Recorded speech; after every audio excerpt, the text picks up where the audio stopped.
가인과 아벨 이야기는 너무나 유명하죠.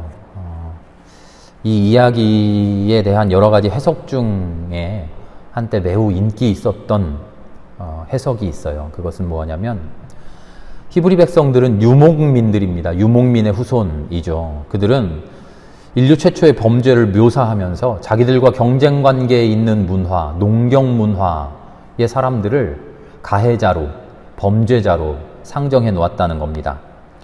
유목민의 선조 아벨이죠. 아벨은 하나님께 받아들여지는 착하고 선한 사람이고, 농경민의 선조인 카인은 악한 사람이어서 하나님께 인정받지 못한 사람이다. 이렇게 설명을 했어요. 실제로 성경에 그렇게 쓰여 있죠. 가인은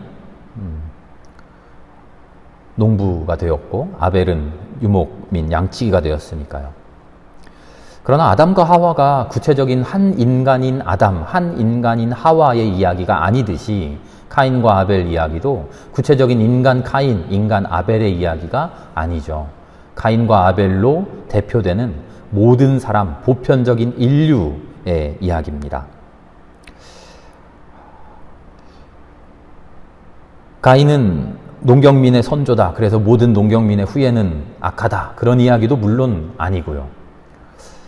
가인과 아벨은 누구입니까? 가인과 아벨은 형제예요. 그런데 아마도 쌍둥이 형제가 아닐까 생각해 봅니다. 히브리 사람들은요, 보통 연속되는 행위에 있어서 똑같은 표현을 생략하지 않아요. 우리 레위기나 무슨 민수기나 이런 구약 성경들을 읽어보면 어느 지파에서 몇 명, 어느 지파에서 몇 명 이런 그 표현들이 나오잖아요. 어느 지파에서 무슨 등기고 어떻게 우리 같으면요, 어느 지파에서 몇 명이었다, 어느 지파도 똑같고 어느 지파도 똑같고 어느 지파도 똑같다, 이렇게 우리는 생략하면서 넘어가는데 히브리 사람들은요, 굳이 불편하게 똑같은 표현을 계속 반복해서 써요. 생략하지 않아요. 그래서 아벨이 가인의 평범한 동생이었다면 아마 이렇게 썼을 거예요. 가인이 태어날 때 이렇게 표현합니다. 아담이 하와와 동침하니 하와가 임신하여 가인을 낳았다. 그리고 또 동생을 낳을 거면 다시 아담이 하와와 동침하여 하와가 다시 임신하여 이번에 동생 아벨을 낳았다. 이렇게 반복되는 표현을 생략하지 않아요. 그런데 그렇게 말하지 않고요, 가인을 낳은 후에 또 아우 아벨을 낳았다. 이렇게 이야기를 해요. 그래서 히브리어를 잘 아는 연구가들이 아마 가인을 낳고 바로 그 자리에서 이어서 아벨을 낳은 것 아닐까? 쌍둥이로 표현되어 있다라고 그렇게 해석을 합니다. 물론 비약일 수 있습니다. 그러나 창세기가 인간 본연의 모습에 대해서 우리에게 설명해 주려고 한다라는 점에 비추어 본다면 가인과 아벨이라는 쌍둥이로 묘사한 것이 우리 인간 모두에게 있는 두 가지 모습, 우리 인간 모두에게 항상 쌍둥이처럼 존재하는 가인으로서의 인간, 아벨로서의 인간을 표현하고 있는 것 아닐까, 이런 생각이 들죠. 본래는 하나인 존재, 본래는 똑같은 존재, 한날 한시에 태어난 존재, 그러나 서로 다른 마음과 서로 다른 삶의 모습으로 서로 다르게 살아가고 있는 존재. 그러나 그 근본은 부모 앞에 쌍둥이와 같은 똑같은 존재. 바로 그게 우리 인간의 본질이라는 거죠. 태어나기는 똑같이 태어나지만 하나는 양치기가 되고 하나는 농부가 돼요. 우리 역시 서로의 삶의 환경에 따라서 서로 다른 모습으로 살아가요. 그런데 그것은요, 근본적인 차이에 의한 것이 아니라 태어날 때부터 금수저여서, 태어날 때부터 흙수저여서 그렇게 인생의 향로가 정해져 있는 것이 아니라 근본적으로 우리는 똑같아요. 그러나 양치기가 되기도 하고 농부가 되기도 하죠. 그게 우리의 삶의 모습이라는 거예요. 우리의 삶은 결정되어 있는 게 아니에요. 우리는 본래 다 하나인데 양치기가 되기도 하고 농부가 되기도 해요.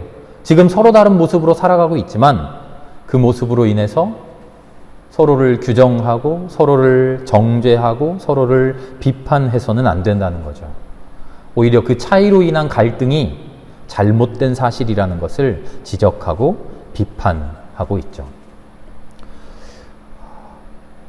똑같은 아들로, 똑같은 딸로 태어났는데 하나는 가인처럼 살기도 합니다. 하나는 아벨처럼 살기도 하죠. 왜 그렇게 될까요? 가인과 아벨에게서 일어나는 일은 사람마다 다른 상황을 묘사해 줍니다. 우리가 살아가는 세상, 에덴 동산에서 쫓겨나 에덴의 동편에 살아가게 된 세상, 이제 새로운 세상, 그 세상은 어떤 세상입니까? 창세기가 전해주는데요. 그것은 뭐냐면 똑같이 태어난 사람이지만 똑같이 살아갈 수 없는 세상입니다. 똑같이 태어났으나 그 삶의 모습이 다 다른 세상입니다. 에덴의 동편은 수학 공식처럼 1 더하기 1은 무조건 2가 되는 그런 세상이 아니에요. 1 더하기 1을 하면 우리는 2가 되리라고 예상을 합니다만 1 더하기 1 계속 더하고 더해도 마냥 하나로 그대로 남아있는 허탈한 그런 삶이 계속되기도 하고요. 때로는 예기치 않게 1 더하기 1을 했는데 3이 되기도 하고 5가 되기도 하죠. 천재지변 같은 손 쓸 수 없는 일이 우리에게 일어나기도 하고요.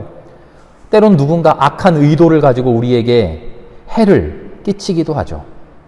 지금은 잘된 일처럼 보일지라도 나중에 그 일로 인해서 손해가 나기도 하고요. 성실하게 열심히 노력해도 그 노력에 대한 정당한 대가가 주어지지 않기도 합니다. 그런가 하면 요행이나 재수로 아무 노력 없이 큰 횡재하는 사람도 보게 되죠.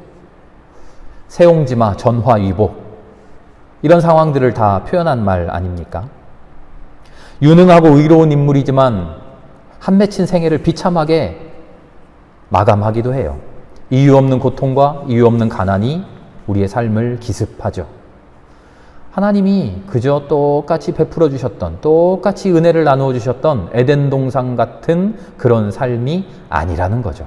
그게 가인과 아벨이 지금 살아가고 있는 세상이에요. 똑같이 태어났으나 양치기가 되기도 하고 똑같이 태어났으나 농부가 되기도 하는 세상. 그런가 하면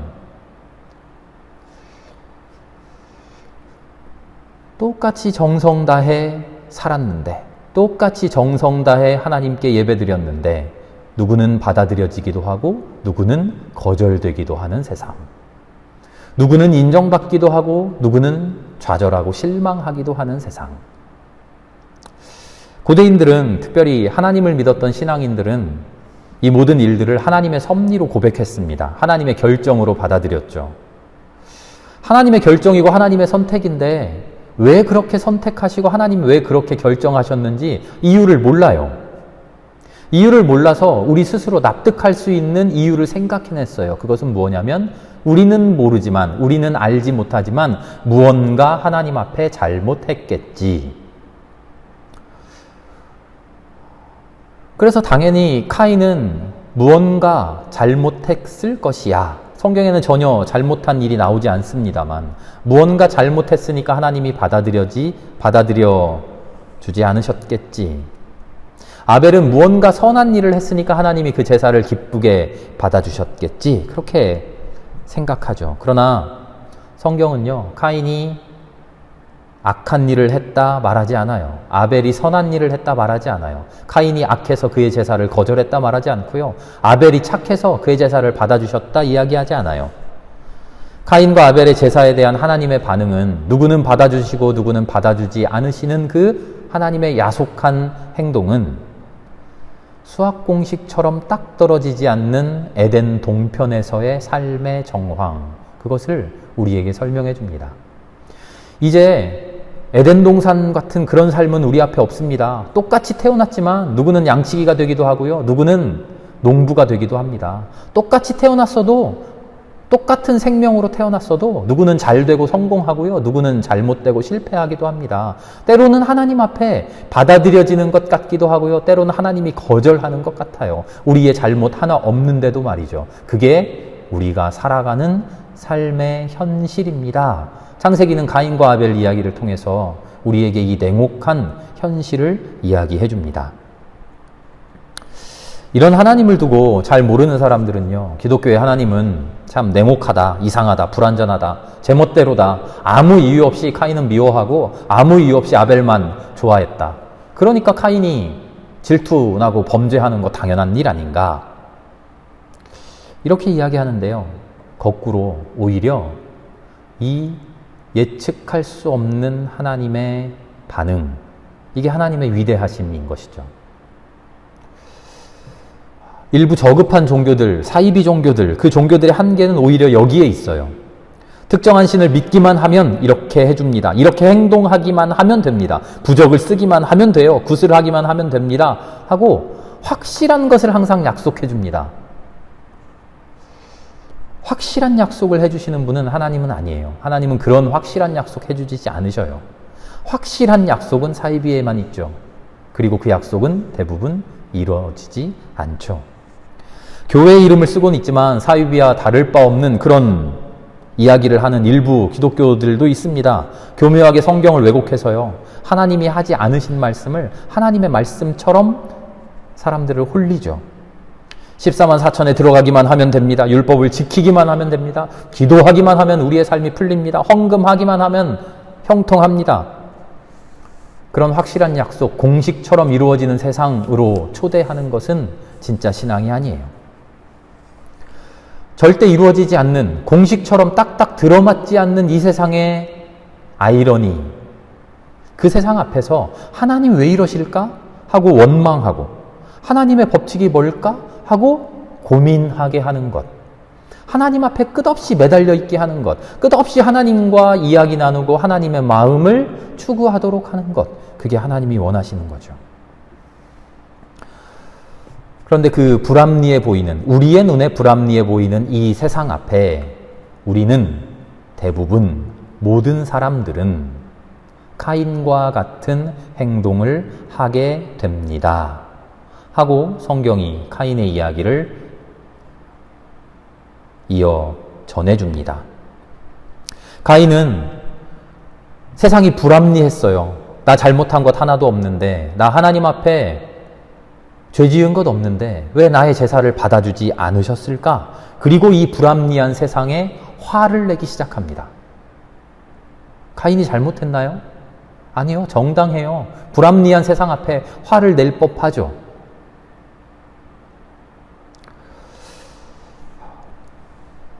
카인과 아벨이 살아가는 세상은 에덴은 동쪽이에요. 아무 노력 없이 모든 것이 다 선하게 주어지는 에덴 동산이 아니라, 에덴과 같은 그런 낙원이 아니라 부조리 속에서 하나님의 은혜를 깨닫고 부조리 속에서 하나님을 계속 탐구해가고 그 부조리하고 억울함 속에서 하나님의 뜻이 무엇일까를 끊임없이 고민하는 것, 그것이 에덴 동쪽에서의 우리의 삶인데, 카인은 그 불합리한 세상 앞에서 하나님의 뜻이 무엇입니까? 하고 하나님 앞에 나와 하나님과 함께 고민하는 그 길을 택하지 않고요. 이 부조리한 세상 잘못되었어 하고 세상을 향해 화내는 길을 선택합니다. 에덴 동산이 아닌 새로운 낙원, 부조리한 낙원, 그 부조리한 낙원에서 부조리한 어려움을 하나님과 함께 헤쳐나가는 것이 우리 인간에게 주어진 새로운 은혜의 모습인데, 그 은혜를 카인은 선택하지 않고요. 세상의 화를 풀어내놓는 잘못된 길을 선택한 것이죠. 그런데 그 화를 풀어낸 대상이 누구냐? 이게 참 아이러니합니다. 바로 자기 동생 아벨이죠. 카인과 아벨이 아마도 쌍둥이일 거라 그랬죠. 쌍둥이는 한 몸입니다. 이 부조리한 세상에게 세상은 잘못되었어, 세상은 억울해, 하나님 이러면 안 돼 라고 화를 내며 세상을 향해 자기의 화를 표출했는데, 그 화를 짊어지고 모든 피해를 담당한 것이 바로 자기 자신, 쌍둥이인 동생인 것이죠. 자신의 미움과 자신의 증오, 그 왜곡된 감정을 정당하다고, 나는 이렇게 화내도 돼 라고 세상을 향해 표출했는데, 실제로 그 모든 화를 담당하고 그 모든 화의 피해를 입은 것이 카인 자신이라는 거죠. 화를 내는 카인에게 하나님께서 하시는 말씀을 자세히 읽어보아야 됩니다. 이렇게 말씀하셔요. 어찌하여 내가 화를 내느냐? 얼굴빛이 달라지는 까닭이 무엇이냐? 네가 올바른 일을 하였다면 어찌하여 얼굴빛이 달라지느냐? 네가 올바르지 못한 일을 하였으니 죄가 너의 문에 도사리고 앉아 너를 지배하려고 한다. 너는 그 죄를 잘 다스려야 한다. 어찌하여 화를 내느냐? 하나님의 첫 번째 물음이 왜 화가 났느냐 하는 물음이에요. 당연히 화가 나죠. 부조리 하잖아요. 나 잘못한 것 없는데 하나님 왜 나의 제사를 받지 않으세요? 화가 나죠. 그런데 하나님은 그 화나는 진짜 이유를 살펴보라는 거예요. 화의 진짜 이유를 알아야 돼요. 우리는 화의 진짜 이유를 알지 못하고 그 화풀이의 대상을 찾는 데에만 주의를 기울여요. 카인이 지금 그렇죠. 내가 왜 화를 났는가? 하나님과 나의 관계가 왜 제대로 되어가지 못하는가? 하나님이 왜 나의 제사를 받아들여주지 않으셨는가? 나는 잘못한 일 없는데 혹시라도 잘못한 것 있지는 않았는가? 하나님과 만나서 하나님께 이야기하고 하나님께 기도하고 하나님 앞에 엎드려져야 되는데 화의 잘못된 대상을 찾았어요. 나를 화나게 하는 놈이 누구냐 하고 눈을 부라리며 주위를 둘러보죠. 나는 왜 화가 났는가? 내가 화를 낼 진짜 이유는 무엇인가? 화를 내지 않을 수는 없는가? 나 자신을 찾아본 것이 아니라 그 화를 풀어낼 대상을 지금 카인은 찾고 있어요. 하나님이 지금 그것을 지적하고 계세요. 너는 왜 화가 났는지 그 화의 근본을 들고 하나님과 1대1로 만나봐라. 그런데 그 진짜 만남을 하려고는 않고 화의 대상, 화풀이의 대상을 찾아가고만 있으니 그게 잘못이다. 그래서 이렇게 말씀하십니다. 네가 올바르지 못한 일을 하였으니 그 죄가 너를 지배하려고 한다. 이 말을 잘못 해석하면요. 애초에 카인이 뭔가 올바르지 못한 일을 해서 하나님이 그 제사를 안 받아주셨고 하나님이 정죄하셨고 아니에요. 그런 일이 아니에요. 화를 낼 일이 없는데 화를 내는 것.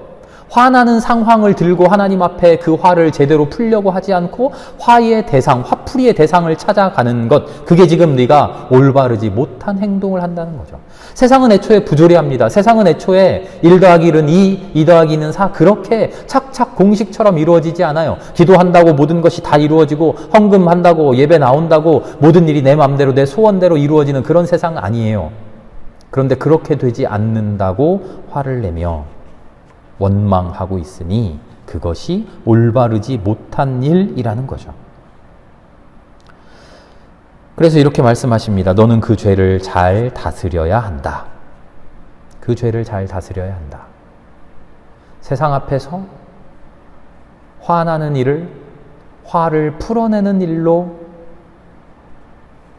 이끌어가지 말고 그 화를 붙들고 하나님 앞에 나와 그 화가 해소되는 길을 선택하자. 그런데 카인은 어떻게 하죠?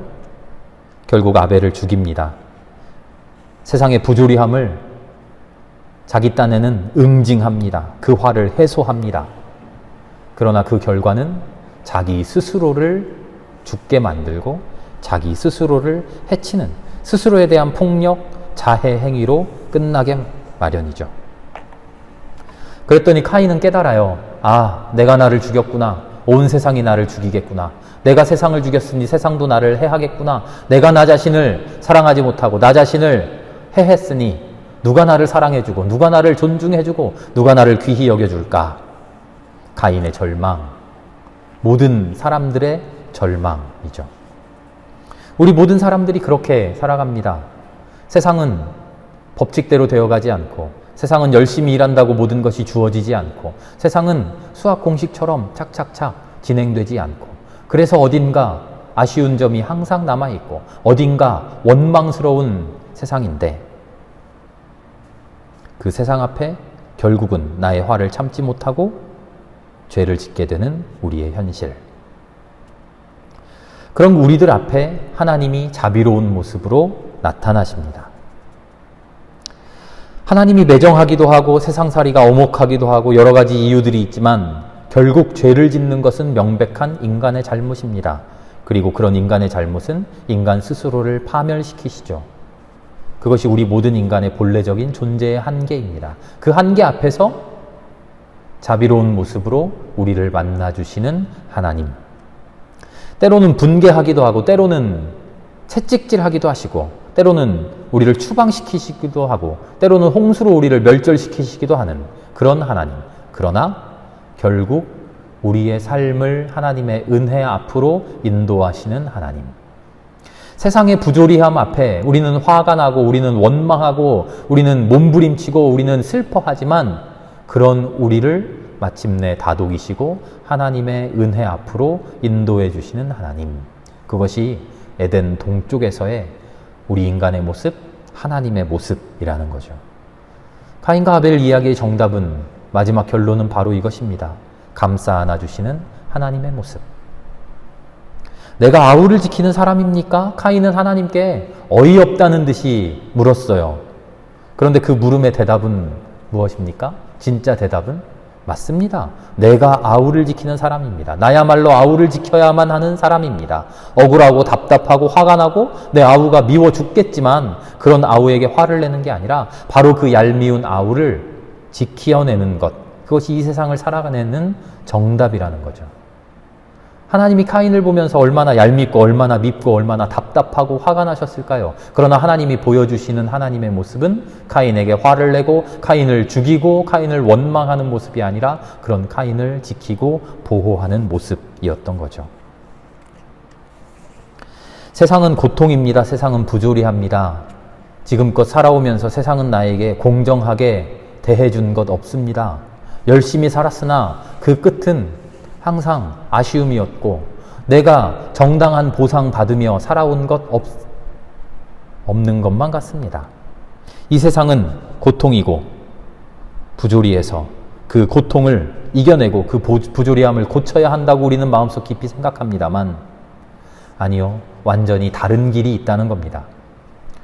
불의와 고통, 부조리에 화를 낸다고 하는 것, 그것이 죄라는 것을 깨닫고 그 고통과 불의함, 부조리함으로 슬퍼하고 마음 아파하는 우리 서로를, 카인과 아벨, 결국 쌍둥이와 똑같은 우리 모두를, 너와 내가 완전 남이 아닌 결국은 하나인 우리 모두를 서로가 위로하고 서로를 다독이며 서로 지켜가며 서로 죄짓지 않고 버텨내는 거죠. 그렇게 어려운 사랑의 길을 꿋꿋이 살아나가 보는 거죠. 그게 카인의 표 아닐까요? 카인과 같은 사람 만나면 죽여야 해, 저런 놈들 없애버려야 돼 라고 우리의 마음속에 끓어오르는 마음이 있지만 하나님은 우리에게 카인의 표를 주십니다. 아니, 사랑합시다. 아니, 끌어안아 봅시다. 저 사람 죄인인데요? 아니, 끌어안아 봅시다. 잘못되었는데요? 고통스러운데요? 아니, 끌어안아 봅시다. 예레미야도 이렇게 고백합니다. 예레미야 10장 23절의 말씀입니다. 주님, 사람이 자기 운명의 주인이 아니라는 것을 제가 이제 깨달았습니다. 걸음을 걸어가는 사람이 자기 걸음을 인도하지 못한다는 것을 깨달았습니다. 아무도 자기 생명을 조종하지 못한다는 것을 깨달았습니다. 다만 하나님께서 인도해 주시는 그 삶을 기뻐하고 받아들이고 그 앞에 하나님과 함께 고민할 뿐이죠. 우리도 그렇게 살아갈 수 있는 아름다운 사람들 될 수 있기를 기도합니다. 함께 기도하겠습니다.